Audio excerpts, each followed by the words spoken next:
Hello friends, Priyanka's food ডায়েরিতে তোমাদের সবাইকে ওয়েলকাম। আজ কিন্তু বছরের শেষের দিকে একদম সুন্দর একটা ফুলকপির রেসিপি নিয়ে চলে এসেছি। এখন ফুলকপি কিন্তু খুব সুন্দরভাবে অ্যাভেলেবেল বাজারে, আর খেতেও ভালো, তেমন খুব ইজিলি পাওয়া যাচ্ছে। তাই ভাবলাম ফুলকপি দিয়ে একটা রেসিপি তোমাদের সাথে শেয়ার করি। আর এই রেসিপিটা কিন্তু মহারানী নাম দিয়েছি, অনুষ্ঠান বাড়ির মতোই এটা খেতে হবে, তবে একদম ঘরোয়াভাবে সিম্পলভাবে আমি আজকে এটা বানাবো। আর চাইলে এরকম সুন্দর মশলা নান দিয়েও তোমরা ট্রাই করতে পারো, এরকম সুন্দর থালিও বাড়ির সবাইকে। আর যারা এখনও আমার চ্যানেলটাকে সাবস্ক্রাইব করোনি তাদেরকে রিকোয়েস্ট করব, ভালো লাগলে অবশ্যই কিন্তু চ্যানেলটাকে সাবস্ক্রাইব করতে ভুলো না। এখানে রয়েছে ফুলকপি ভাপিয়ে নেওয়া নুন দিয়ে, রয়েছে আদা কাঁচা লঙ্কা বাটা, আর রয়েছে এখানে চার মগজ, আর রয়েছে কাজু। টক দই দিয়ে আমি এটাকে খুব সুন্দর করে একটা পেস্ট করে নেব।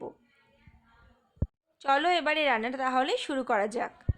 এবারে কিন্তু সাদা তেলে ফুলকপিগুলোকে হালকা করে ভাজা করে নেব। আর তোমরা যারা এখনও আমার চ্যানেলটাকে সাবস্ক্রাইব করোনি তারা কিন্তু অবশ্যই চ্যানেলটাকে সাবস্ক্রাইব করে নিও, আর লাইক করতে ভুলো না।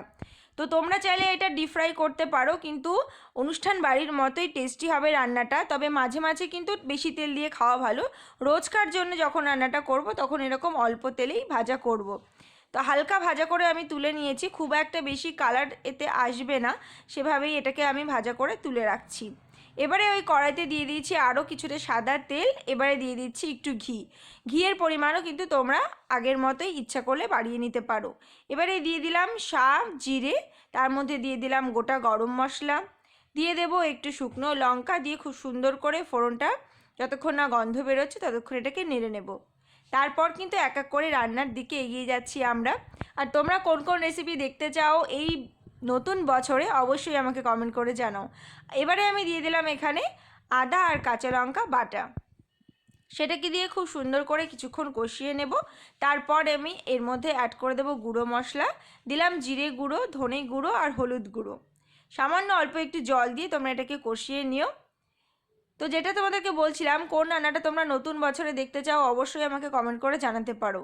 আর এখানে কিন্তু রান্নাও এগিয়ে গেছে। এবারে দিয়ে দিলাম এখানে যে মশলাটা আমি পেস্ট করে রেখেছিলাম সেটা অ্যাড করে দিলাম। এর মধ্যে রয়েছে কাজু, চারমগজ আর টক দই।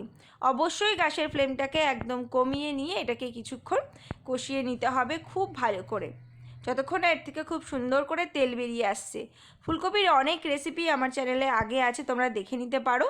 আর নতুন কোনো রেসিপি তোমরা দেখতে চাইলে সেটাও আমাকে জানাও। এবারে আগে থেকে ভেজে রাখা ফুলকপিগুলো দিয়ে দিলাম, এর মধ্যে দিয়ে দিচ্ছি স্বাদ অনুযায়ী নুন। এবারে মশলার সাথে ফুলকপিটাকে খুব সুন্দর করে মিশিয়ে নেব হালকা হাতে, কারণ এটা কিন্তু অনেকটাই রান্না আমার হয়ে গেছে, তাই খুব সাবধানে নাড়তে হবে, নাহলে কিন্তু ভেঙে যাবে। এবারে আমি এর মধ্যে দিয়ে দেবো একটু দুধ আর জলের মিশ্রণ। কিছুটা দুধ আর অল্প কিছুটা জল মিশিয়ে আমি এর মধ্যে দিয়ে দিয়েছি। খুব বেশি গ্রেভি এটার হবে না, যেহেতু ফুলকপি ভাপিয়ে নেওয়া তারপর ভেজে নেওয়া, তো রান্না প্রায় কিন্তু কমপ্লিটই হয়ে গেছে।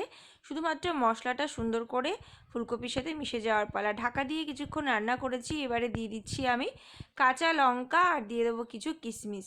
এটা কিন্তু রুটি, পরোটা, লুচির সাথে খেতে ভীষণ ভালো লাগবে, বা ফ্রাইড রাইসের সাথেও কিন্তু খেতে ভালো লাগবে। স্বাদ অনুযায়ী দিয়ে দিলাম মিষ্টি, আর দিয়ে দিচ্ছি গরম মশলার গুঁড়ো, আর অল্প দেব আমি এখানে গোলাপ জল। খুব সুন্দর করে এবারে সব কিছু মিশিয়ে আরও 1-2 মিনিট ঢাকা দিয়ে রেখে দিলেই কিন্তু তৈরি হয়ে যাবে আমাদের ফুলকপি মহারানী। এটা দিয়ে কিন্তু খুব সুন্দর করে তোমরা রাতের ডিনারও সেরে ফেলতে পারো। কেমন লাগলো রেসিপিটা অবশ্যই জানিও। আর সবাইকে আগাম নতুন বছরের শুভেচ্ছা, কারণ এই রেসিপিটা যখন যাবে বছরের প্রায় শেষ তখন। তো নতুন বছরে দেখা হবে নতুন রেসিপি নিয়ে। উপর থেকে একটু মালাই দিয়ে আমি পরিবেশন করছি। রেসিপিটা ভালো লাগলে চ্যানেলটাকে সাবস্ক্রাইব করতে ভুলো না, আর পাশে থাকা বেল আইকনটাও প্রেস করতে ভুলো না। টাটা, দেখা হবে আবার।